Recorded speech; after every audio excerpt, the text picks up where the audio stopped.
Do you know you can actually switch your New Zealand tourist visa to a work visa without actually leaving the country? Most people do not realize this is possible and they either overstay or give up too soon. In today's video, I'll break down step by step on how you can make that switch, the requirements you will need, and the mistakes you must avoid if you want to get approved.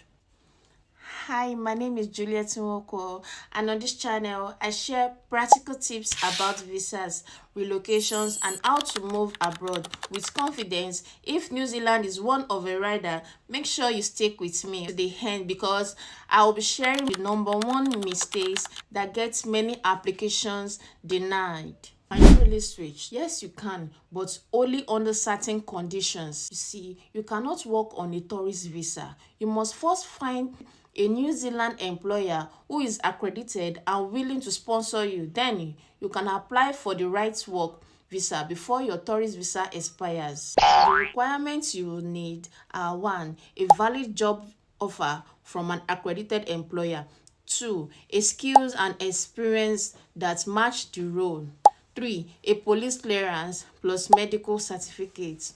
4. A proof you can support yourself until you start the job. So yeah, step-by-step process on how to go about it. Step 1 is to enter the New Zealand with your tourist visa. Step 2 is to network, attend interviews, apply for jobs in high demand areas like care, construction, hospitality, and farming. Now for step 3, once you get an offer, apply online for a work visa, most likely the accredited employer's work visa. Step 4, wait for your approval before your tourist visa runs out.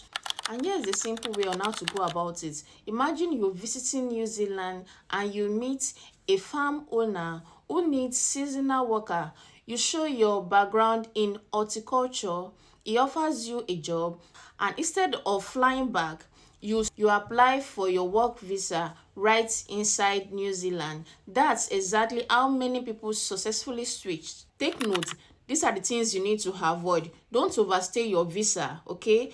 2. Don't start working until your work visa is approved. 3. Don't apply for jobs outside accredited employers because it won't work. Now for the mistakes, the biggest mistakes people made are wait until their tourist visa is about to expire before applying. Immigration sees it as desperation and denies the application. Always act fast once you get your job offer. Now if you find this video helpful, do what to hit the subscribe button because this is just the part 1 of my New Zealand series. In my next videos, I'll be showing you the easiest job in New Zealand that actually sponsors foreigners. Don't miss it. And also like this video and drop a comment. Would you try switching from a tourist visa to a work visa? Let's talk in the comment section.